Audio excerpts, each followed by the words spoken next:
What's up, guys? Welcome into the Wolverine Live Recruiting Show. I'm your host, EJ Holland. Tonight is the Q&A show, so I'm here to answer all of your Michigan recruiting questions. Just leave a comment in the chat box, and it looks like we already have a ton of questions, so if you want to skip the line, you can leave a super chat. That money goes directly to our travel budget so we can see recruits across the country. Obviously, I was in Miami over the weekend seeing guys like DJ Pickett and Andrew Marsh and Khalid Lockett. So we have a ton of content over at thewolverine.com. You can sign up there for $1 for 1 month. If you want to stick here on our YouTube show, you can like this video and subscribe to the channel for free. Tonight's show is sponsored by My Perfect Franchise. MyPerfectFranchise.net. You can find them online as well. Are you ready to leave the corporate rat race for the American dream? Looking for a side hustle while working your current job? Wanting to diversify, build wealth, and or leave a legacy? Andy Ludicky can help. Andy is a franchise consultant as well as a franchise owner and helps people find franchises that fit their skill sets, financial requirements, time to commit, and more. His services are 100% free, and he's here to help you if you have any questions about business ownership. That's Andy Ludicky with MyPerfectFranchise.net. You can ring him over the phone at 404-973-9901 or shoot him an email at andy@myperfectfranchise.net. That's myperfectfranchise.net. Make your American dream come true. Own that Chick-fil-A that you've always wanted. Get that Burger King. Get a Starbucks. Whatever you want, Andy Ludicky is here to help your dreams come true over at myperfectfranchise.net. All right, let's get into the questions. Ben Ricketts was here at 4:30 p.m., man. So shout out to Ben for being here bright and early. And he says, now that Moore has been announced as the head coach, who are some guys that you think could commit early?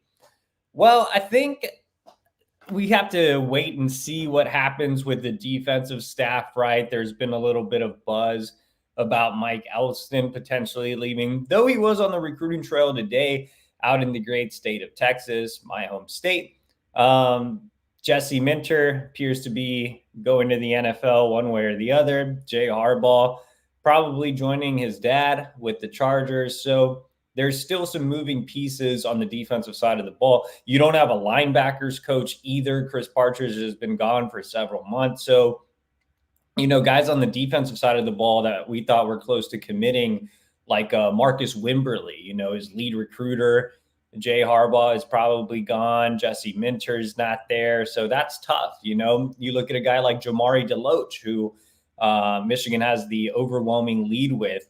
He's another defensive back whose lead recruiter was Jesse Minter, who also served as his area recruiter. Now he's likely gone. And, that's something that those two guys and several other defensive guys are kind of monitoring. Jalen Williams is another guy that was trending to Michigan right after his visit for the game against Ohio State, 4-star edge out of Chicagoland. And Michigan visited him this past week, but I think there's still question marks there with Minter gone and the question marks about Elston. So I think a lot of the commit candidates were on the defensive side of the ball. And there's still some moving parts there. Offensively, I think some of the offensive linemen want to take their time.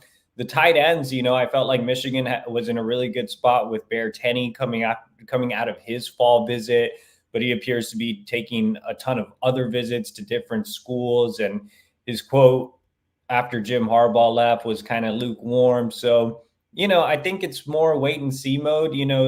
Sharon Moore's at a disadvantage in terms of only being able to recruit as a head coach for 1 week. The dead period starts on Monday, and then you can't get guys on campus. You can't visit schools for an entire month. So I don't think you'll start seeing commitments really, trickle in until the spring. Ben Ricketts back with another question. He says, there are rumors that Moore is in conversations with Chad Bowden as a potential GM. What are your thoughts about adding a GM to the recruiting department? Yeah, there are some rumors out there about Bowden being a target.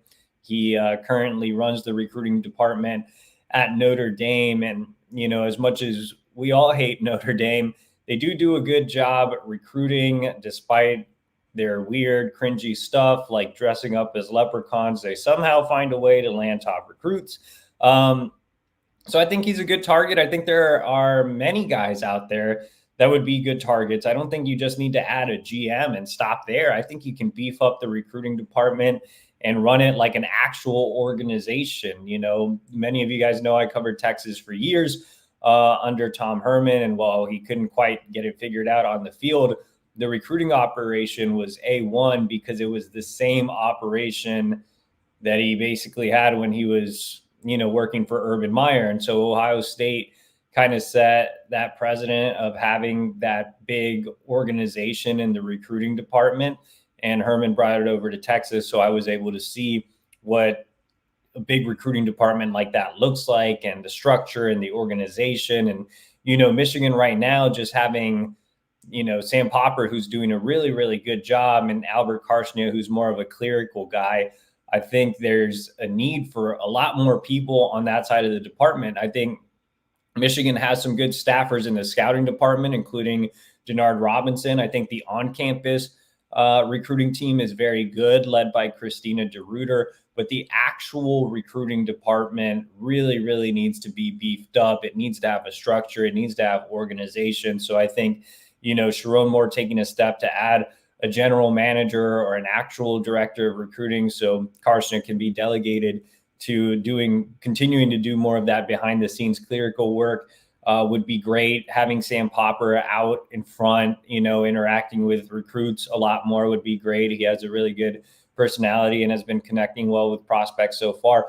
Just more people, more organization, more structure. I think, Michigan, of all the blue bloods, probably has the worst recruiting department, or I shouldn't say the worst, the smallest recruiting department. So I think that beefing that up as a whole would be a huge help to Sharon Moore. Jeff M says it's hard to explain the discrepancy in the rankings of Michigan's 2024 recruits among the four services. In your view, who are the top 6 to 8 2024 recruits, and where do you have them ranked nationally? Yeah, there are a lot of, differing opinions. On3 obviously just bumped up Lugard Edekpayi to the number one player in the class. He is the number 40 overall recruit nationally per On3. But everybody kind of has a different opinion on guys. Jaden Davis is top 100 on Rivals, but, outside of the top 100 everywhere else. Jordan Marshall is top 100 on Rivals, outside of the top 100 everywhere else. Andrew Sprague is top 100 on 24/7. I believe he's outside of the top 100 everywhere else. So a lot of differing opinions on some of the guys at the top. For me, my top ranked guy in this class is still Jordan Marshall. I think he's a guy that can be a bell cow, very similar to, not very similar in terms of, build or play style as Blake Corum, but I think he can be that type of, power back between the tackles, every down type of guy. So I think Marshall is, the number one in this class. I think he should have been the number one guy across the board. I have him graded anywhere between number 75 and number 100. I have him on the back end of that top 100, but I think he's going to have a fantastic career at the University of Michigan. So Jordan Marshall is definitely my number one. After that, obviously, there's a lot of room for debate. I mean, guys that I have ranked probably in that top 100 to 200 range. So it would be one Marshall, Andrew Sprague. He's obviously a towering tackle. I think he can be a cornerstone left. He could be a mauler as a right as well. So I really like Andrew Sprague. Blake Frazier, I think, is a really safe take that still has a really high ceiling as well. Versatile offensive lineman that can play a lot of different positions along the offensive line. And he also is a Michigan legacy, bleeds maize and blue. I think he's a future team captain. I'm really excited about what Blake Frazier brings to the table. Josiah Edmond has really been rising up the rankings, and I agree there's a lot to love about his length and athleticism. But I actually think the top guy on the defensive side of the ball is Cole Sullivan. Cole Sullivan has risen up the rankings as well. Number 113 on three, great sideline to sideline backer, comfortable in coverage, has the length to play edge, showed off his athleticism while playing offense. He was a starter at wide receiver. So a lot to like about Cole Sullivan. So those would probably be, the five guys at the top of my list. I think Michigan did a really good job of finding guys somewhere between the 150 to 300 range. I mean, I have a lot of guys ranked there, from Jaden Davis to Brady Prescorn to Hogan Hansen to Devin Baxter. Like there's a lot of guys there. There's some really underrated guys by the services that I have in the top 300, like Owen Wayful and David Pale. But I think the thing that was really missing from this class was those real elite top 100s. There wasn't a guy. There is not a guy in this class that's ranked as a top 100 recruit across the board, and that's a little disappointing with Michigan coming off all its success on the field. John A. Schultz says, EJ, have you heard anything about 2024 commits jumping ship? I worry about our DL and DB recruits if we lose Elston or Klink. Please help, worried Hart. I will say that we haven't heard anything substantial. So right now, there isn't a ton of reason to panic. There's been no true buzz that this guy is about to decommit or enter the portal. Now, remember, guys have already enrolled early. Those guys that are on campus would have to enter the transfer portal, so they can't really even decommit. If I had to pick a group, it would be, the defensive signees with Minter leaving and there not being a linebackers coach, Jay Harbaugh leaving, Dylan Roney rumored to potentially be leaving as well. He played a big role with the edge guys. And then you had Ben Herbert, who was known as a big developer of talent. So, if you're a guy like Lugard Adpayi or Devin Baxter or Dominic Nichols and Dylan Roney's not there, there's rumors about Mike Elston, Ben Herbert's not there, Jesse Minter's not there, that's going to give you reason to at least think about what's going on. But as of right now, there's nothing, really imminent out there. John A. Schultz back with another one. He says, EJ, which elite recruiters are out there that you would personally like to see more go after to fill coaching positions? Seems like a tight end coach's main duty would be recruiting with Newsome and more still here. Some guys, I've thought about the linebacker spot a lot since that's been open. I would have loved to have seen Dylan Roney just be bumped up to that spot. I think that, Sterling Lucas has long been my favorite guy. That makes a lot of sense for Michigan. He's the outside linebackers / edge coach at South Carolina. And the reason Sterling Lucas makes so much sense is he's part of the Baltimore Ravens tree. He worked with Jesse Minter at the Ravens. So, following that plan has led to a lot of success at Michigan. So there's that obvious tie there. On top of that, he's just one of the best recruiters in the country. He landed Nicholas Harbor, who was a 5-star 2 cycles ago. He turned right around and landed another 5-star in Dylan Stewart this past cycle in 2024. 2 5-stars out of the DMV. He's one of the most respected recruiters in the DMV area, and he's really good in the Carolinas as well. And again, he has the tie, to the Ravens and John Harbaugh and all that good stuff. So Sterling Lucas makes a ton of sense to me. Roy Manning, who just left USC, is obviously a Michigan guy. He's been known as a big-time recruiter. I'm a little familiar with him from his time at Oklahoma. I think he would be an interesting hire. Tight ends, there aren't a lot of you would think there would be a lot of tight ends coaches that are making these big impacts on the recruiting trail because you don't need a high-end coach there. There aren't a ton of guys out there. The only guy that really comes to, or a couple of guys that I guess come to mind, is Jeff Banks at Texas, but I doubt he would leave Texas. Drew Maringer at Oregon is a guy that I would really target Maringer actually started off as a GA at Ohio State. He was the offensive coordinator at Rutgers. He was the wide receivers coach at Texas when I was on the Texas beat. And he's been a really, really good recruiter at Oregon. And with Sharon Moore taking over as head coach, you have a guy in Maringer, or you would have a guy in Maringer that has already been an OC at the Big Ten level, so he could help out whoever the new OC is. He has experience as a wide receivers coach, and obviously that's a position that could use a little bit of help as well. So I really like what Drew Maringer could bring to the table for sure. He's definitely a guy that would come to mind right away as a potential tight ends coach target. John A. Schultz back with another one. He says, what are our chances with Kamar Archie, given we don't yet have a linebacker coach? I love Cole Sullivan from this cycle, but we need another junior Colson in next year's class. Kamar is, one of my favorite guys in the 2025 recruiting class. He was the best defensive prospect I saw all fall. You look at him there. I mean, Drew's just a monster. Even at running back, the game I saw him play in, he had 3 touchdowns. I mean, when Chris Partridge was still on staff, he likened him to Jabril Peppers. There's just so much to really like about what Kamar Archie brings to the table. And he is that kind of junior Colson backer. He reminds me a lot of Aaron Childs. Obviously, Michigan missed on Childs this past cycle, so landing Archie would be huge. I think Archie is even more athletic than Childs is.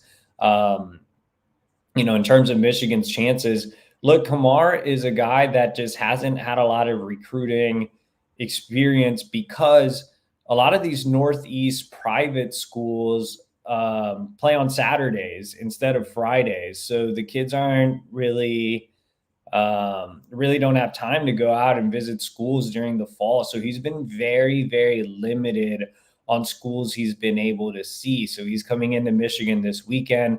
He loves what the program has to offer. He's from the same high school team that produced Owen Wafel. So that definitely helps. So, yeah, I mean, I think Michigan has always been a school that he's talked a lot about, that he's been very high on. But, and I think this visit will give him a chance to really get a feel for the campus and connect with Sharon Moore and all that good stuff. But I don't think we'll really know what kind of chance Michigan has until there's a defensive coordinator and a linebackers coach. Jeff M says, at least one service has Julian Lewis ranked ahead of Underwood at 6'1". What does Lewis do to make up for his lack of ideal height that Jaden Davis can't do? Is it more than his running ability? Julian Lewis is such a baller, man. I love Julian Lewis.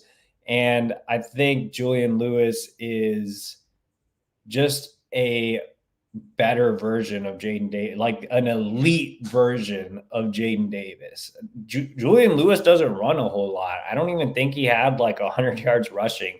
He is a little more fluid and mobile in and around the pocket, so he can create a little bit more. So that's definitely a plus. But he's even more accurate than Davis. We always talk about Davis being this really efficient, accurate passer. Julian Lewis is extremely accurate, short, intermediate, deep. His deep balls are very consistent. He has a stronger arm than Davis. He's more accurate than Davis. He has more mustard on his throws. His mechanics are flawless. Like there's no hitch like Jaden Davis has. He's a little bit, he's not a runner at all, but he's a little bit more, or definitely more of a creator than Jaden Davis is. So everything Jaden Davis does well, Julian Lewis does better.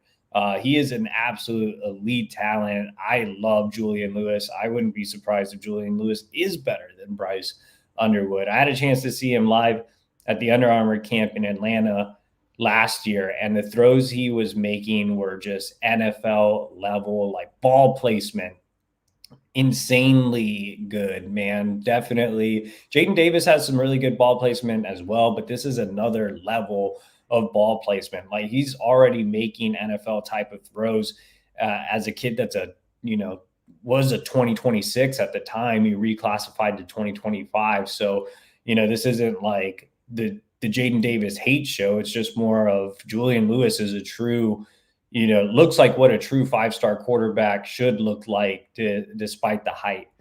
Let's go down to Go Blue 81. And he says, who is the kid on the thumbnail? That is DJ Pickett, 5-star defensive back out of Zephyr Hills, Florida. Come on, man. That's DJ Pickett. If you follow Michigan recruiting, you should know what DJ Pickett looks like. He is the most important recruit in the 2025 recruiting cycle. Pickett, as you can see in these clips, also starts at wide receiver for his high school team. In the defensive backfield, he can play corner, he can play safety. He's just really, really special when it comes to athleticism, height, length, speed. I mean, he has an insane wingspan. He ran in the 10.6s as a sophomore in the 100 meter. There's just so much to love about DJ Pickett. I saw him this weekend at Battle Miami. I thought he was the best Michigan target there in terms of performance. And, Michigan recently made his top 5. He's set to come back for another visit in the spring. His mother went to Michigan. He has a lot of ties to the program. He's been to campus on multiple occasions. And I mean, again, I think Michigan's doing a really good job here. I think as long as Klink is on staff, Michigan will have a true chance with DJ Pickett. And, it doesn't look like Klink's really going anywhere. And, I talked to him a little bit about Sharon Moore, and he's completely fine with that hire as well. So, yeah, DJ Pickett's the kid in the thumbnail and obviously a massive target. Tyson Smith said, I saw that you said Mike Norvell visited Carter Smith. Should we really not be worried?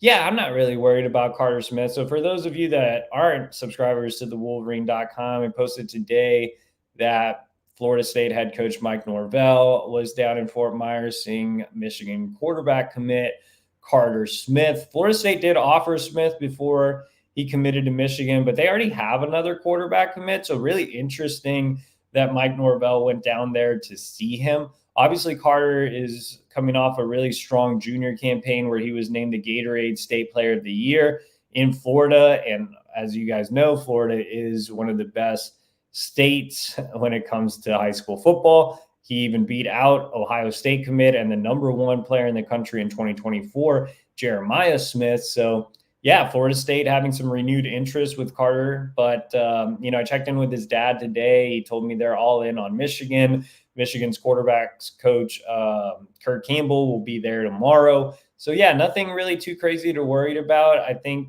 when Jim Harbaugh left to take the Chargers job, I exchanged a few messages with Carter, and he told me that he really wanted to see Sharon Moore take over as head coach. Obviously, that ended up happening. So, yeah, I'm not really worried about Carter right now. I think he's really comfortable with everything that transpired. He likes Sharon Moore. He loves Kurt Campbell. And so, yeah, nothing too crazy, but just worth noting that Mike Norvell is still interested. And I would imagine some other schools are going to continue to be interested in Carter Smith. He's a guy that I feel like will keep rising up the rankings as he polishes up as a passer this offseason.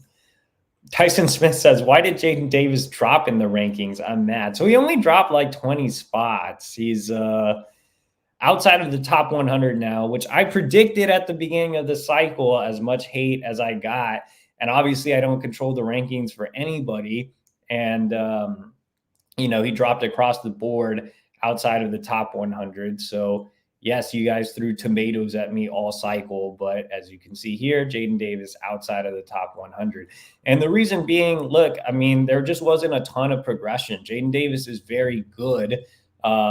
He's very accurate, short to intermediate. He has really good pocket presence. He has a great football IQ. When he hits the deep ball, it's really nice, but it's inconsistent. He's a shorter quarterback that's not very mobile, and you don't have to run for, 1,000 yards like Kyler Murray. But just being able to create in and out of the pocket, like we talked about with Julian Lewis, is something he struggles to do. So just being a shorter, non-mobile quarterback already hurts him. And then he doesn't have the biggest, cannon of an arm either. He can hit the deep ball. He can make some really high level throws. He does have really good ball placement, but he doesn't have, anywhere near JJ level arm talent. He has better arm talent than a Cade McNamara for sure. But, I think there just aren't enough things that make him, a really special prospect. But I think he's, again, very good. And even ranked as low as On3 has him, 237, that's still a really good prospect. I think Jaden Davis has one of the highest floors in the class, and it wouldn't even be surprising to see him play early, like especially given Michigan's quarterback room. I mean, it's pretty scary situation. I think Jaden Davis can at least manage an offense. He probably goes into Michigan's quarterback room right now as the most polished passer, which is pretty interesting to think about. So, as much as I've gotten knocked for my Jaden Davis evaluation, I've never not said he couldn't play early. He fits Michigan's pro style scheme very, very well. And all he has to do is be smart, efficient, and manage the offense. Those are three things he excels at. So Jaden Davis has a chance to be very, very good at Michigan and win a lot of games. But in terms of ranking, when we're comparing him to elite level signal callers, he just doesn't check enough of those boxes. Go Blue 81 says, is there any indication that leadership will give more the tools it takes to compete in top level recruiting? I mean, we've heard soon forever, right? Like it's been years since we've heard soon. So, for me, I'm basically in a, I'll believe it when I see it mode. We keep hearing there's going to be changes and the base salary and NIL is going to be more aggressive and things of that nature. And it just hasn't happened. So I'm tired of hearing soon. If I were a team reporter, I wouldn't even report on it. Like I wouldn't even touch that until Michigan actually announces something. Mike Hart, not Mike Hart. Mike Hart's not on this show. Tyson Smith says, is Mike Hart even recruiting? As far as I know, he hasn't really been out on the road. His status is unclear. In 2025, I know during the season he was in contact with Iverson Howard and Bud Coombs, who's, both of those guys are out of the DMV area. Marquise Davis had some interaction with him on his visit for the Ohio State game, but he's just kind of dropped off a cliff since landing Jordan Marshall and to a lesser extent, Micah Kapana. I mean, he's gone back to his old ways of just not really being involved in recruiting. He hasn't offered any running backs in the 2026 recruiting class. And again, it doesn't seem like he's out working on the road right now. And obviously there are some rumors about his status on staff. So, we'll see what happens with Mike Hart. Tyson Smith says, Valentine's is around the corner. What is the best chocolate? Milk, dark, or white? Zach Livy is producing in the background and always has the best food take. Zach, give me a thumbs up if you vote for milk. Dark, white, all of them are terrible. Milk, all of them. Okay, Zach Livy apparently hates chocolate, which is the worst take of all time.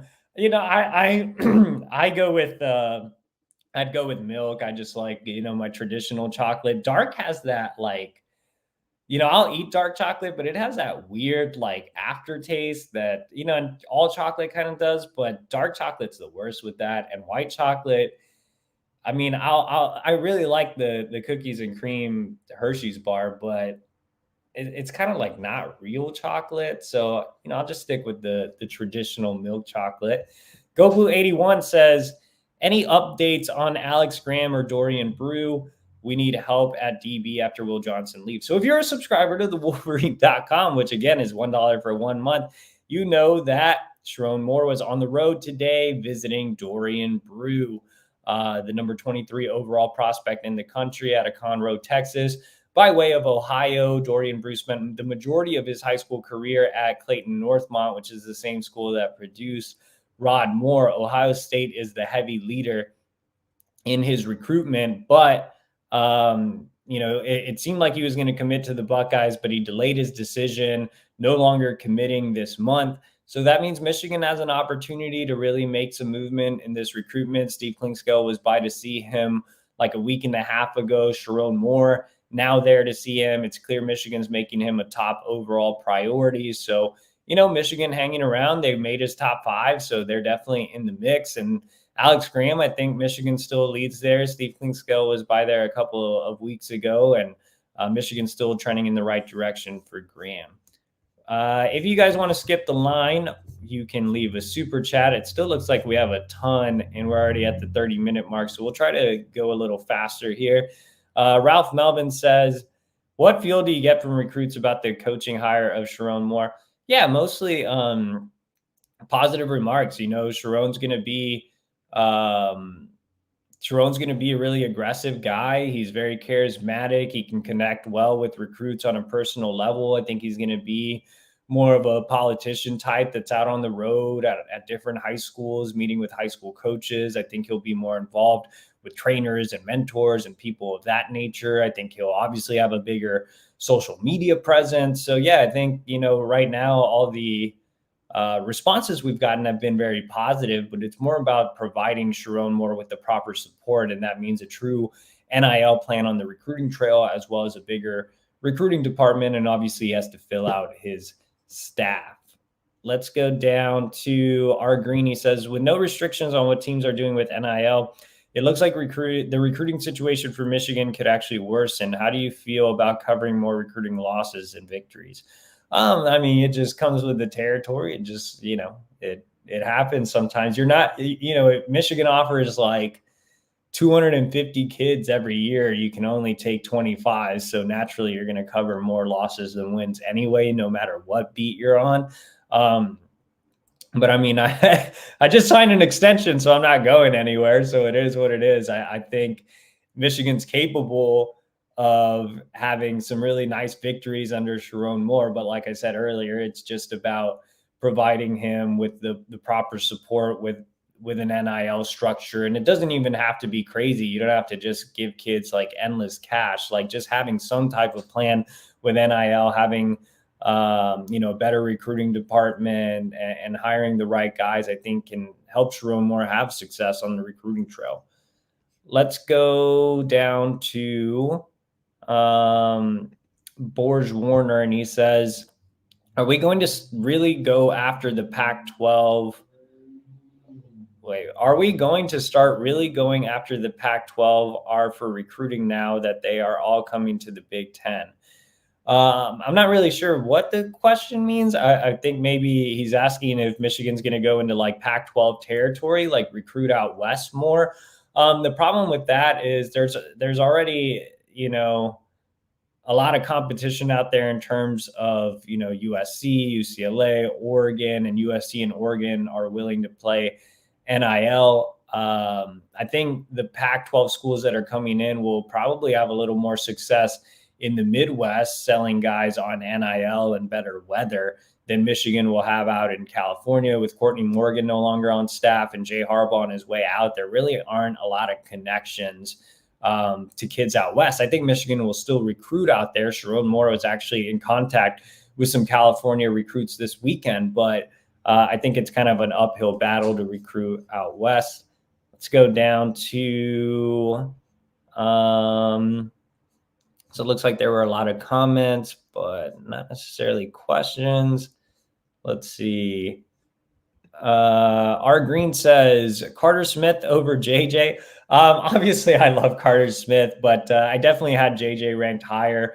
JJ was a guy that could run, create, and had amazing arm talent. I think Carter is a better, downhill runner. He's not as, elusive or as shifty as JJ was, but as a straight up runner, this is a guy who can be Tim Tebow. As a passer, there are a lot of things to clean up. JJ was definitely way more advanced than Carter as a pure passer, but Carter has a lot of upside. This is his first offseason without baseball, really focusing in on quarterback training. So excited to see what he looks like as a senior. Let's go down to, let's see, we have a lot of comments again. Sorry, guys. All right. Libby pulled one up. He says, Daniel Chavarria, do you think our football team could resemble our basketball team in a few years? Jesus Christ, where we end up struggling like Beeline's departure. Do you see that in football in the post-Harbaugh era? Well, hopefully not. I'm not a basketball guy at all. I enjoy playing basketball, but I don't really watch it.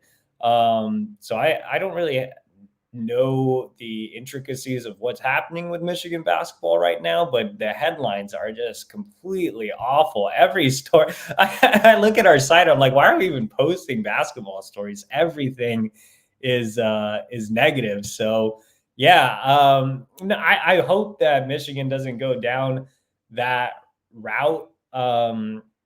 And I think as long as you can give Sharon Moore some type of support system, it doesn't really have to be like that. If there is some type of NIL plan in place, if Sharon Moore makes the right hires, from the defensive coordinator, offensive coordinator standpoint, the assistants, if the recruiting department does get beefed up, everything's still there. Michigan's coming off a national championship. It offers the best of both worlds in terms of on the field, off the field. The academics are elite. The culture's great. Ann Arbor's a great city. The degree is second to none. So, and just the football tradition, the facilities, everything that comes with the program, it's all there. And you also have a really, personable guy as a head coach in Sharon Moore. But again, I think, it's a lot of ifs, but if Michigan can meet those things like the NIL and the recruiting department, there's no reason that Michigan shouldn't continue to have success. But I'm interested to see what happens. I mean, the two big things that I'm looking out for are, NIL, will that improve? I think the recruiting department's secondary. I think NIL is the biggest thing that needs to improve. And then next, would be just how the team does on the field. If Michigan, doesn't make the college football playoff again, is all that momentum from the recent success lost? The offense has a lot of question marks. So really interested to see how this season goes and, if NIL finally comes after so much soon. Borges Warner says, EJ, I hope you stay for life. Well, I will be here for at least, I think my contract extension is like 2 or 3 years. So yeah, for at least that time, I will be here. Yes, thank you, R. Green, for congratulating me and John A. Schultz as well. Thank you guys for supporting everything. Let's see. Butter XO says, who is one recruit in 2025 that you think is super underrated and will fly up the rankings? That's a good question. I would say one guy that I really like is Jamari Deloach. I mean, he comes to mind because he's so close to me. But Jamari Deloach out of Chesapeake, Oscar Smith, Steve Cleanscale was just seeing him yesterday. He's already risen on the rankings on another site. He's just a lowly 3-star ranked in the 500s in the industry ranking. Doesn't even have a ranking on ESPN. Rivals has him as a 5.5, which means he's close to being a 2-star. On3 has him as a middling 3. But yeah, Jamari Deloach, man, he's a really good, nickel prospect.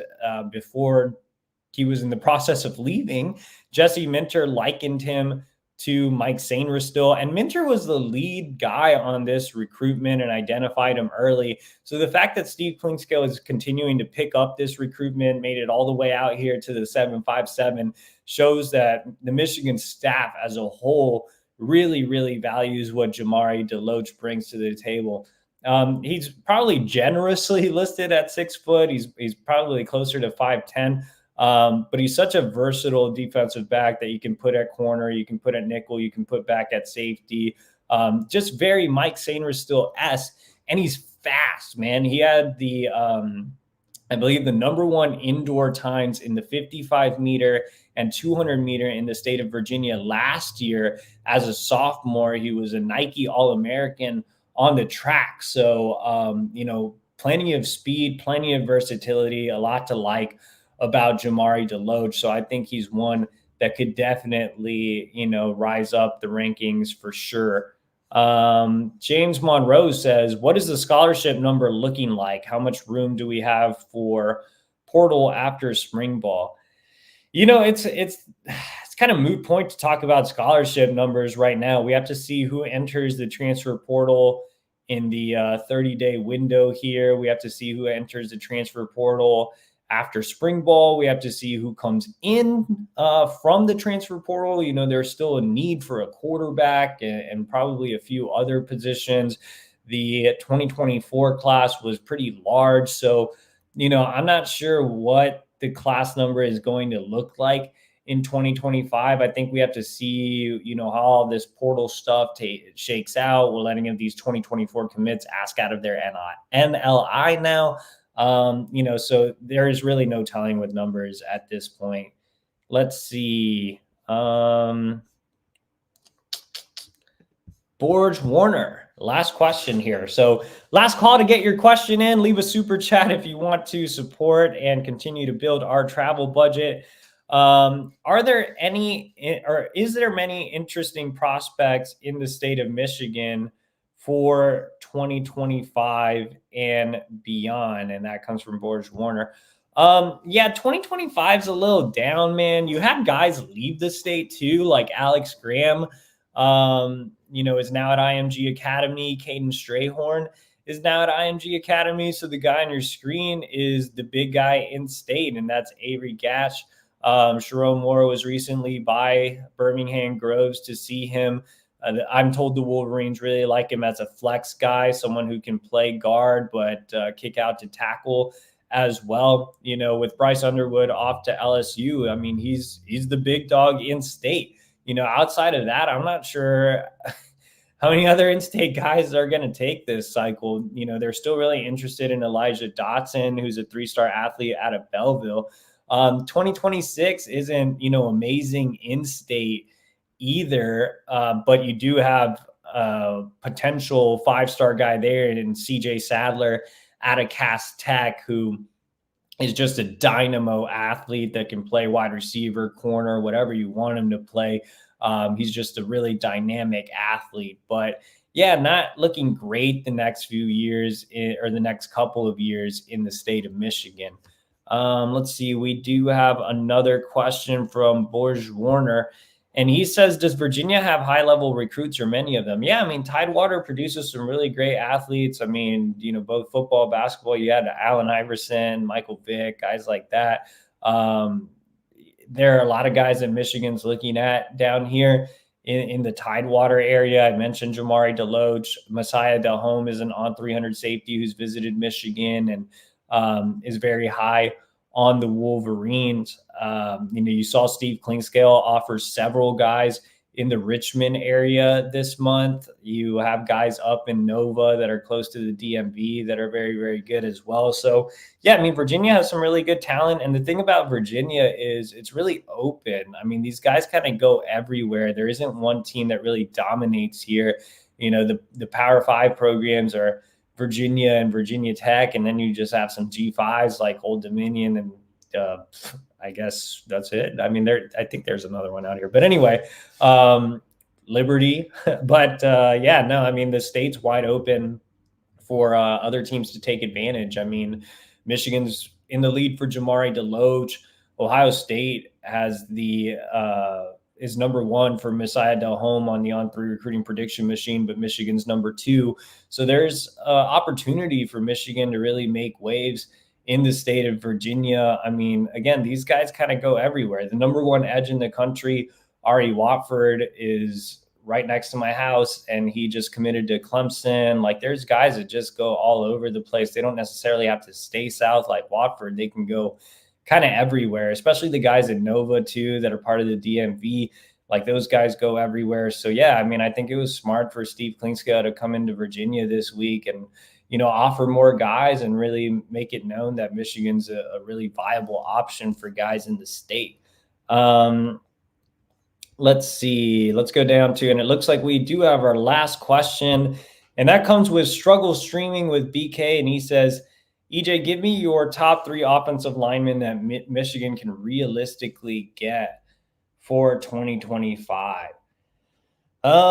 Realistically, I would like to see a class of Avery Gatch, who we just talked about, who's the big guy in the state of Michigan. I think he's, kind of a swing guy. Like I said earlier, the staff sees him as a guy who can, be inside out, start off as a guard, maybe kick out to tackle. Rowan Byrne seems like a Michigan lean early on, really good culture fit. I think he's a guy that, you see Rutgers has the lead on the on-field recruiting prediction machine. He's a guy that's connected really well with Grant Newsome, who's obviously taken over as the offensive line coach. Another East Coaster I think that I would like to see in the class is Michael Carroll. He's grown height-wise. I've heard he's close to 6'6" now. He's another guy that can be a guard tackle type, who's a mauler. So I would really like to see those three guys in the class, all as kind of interior guys. And with Carroll and Gatch, you might have some flexibility. But I think in addition to those three guys, it'll be up to Sharon Moore and Grant Newsome to identify a true towering tackle. You saw Michigan have the lead for Will Black early on, and he ended up committing to Notre Dame. I mean, they're in play with some other tackles like Matty Augustine and Owen Strabig, but they appear to be leaning elsewhere. They had Jack Lange on campus. He appears to be leaning towards Notre Dame. So, true tackles, I think, are running thin on the board. So I would like to see a class of Carroll, Byrne, Gatch, and a true tackle. Who that is, I guess we'll find out.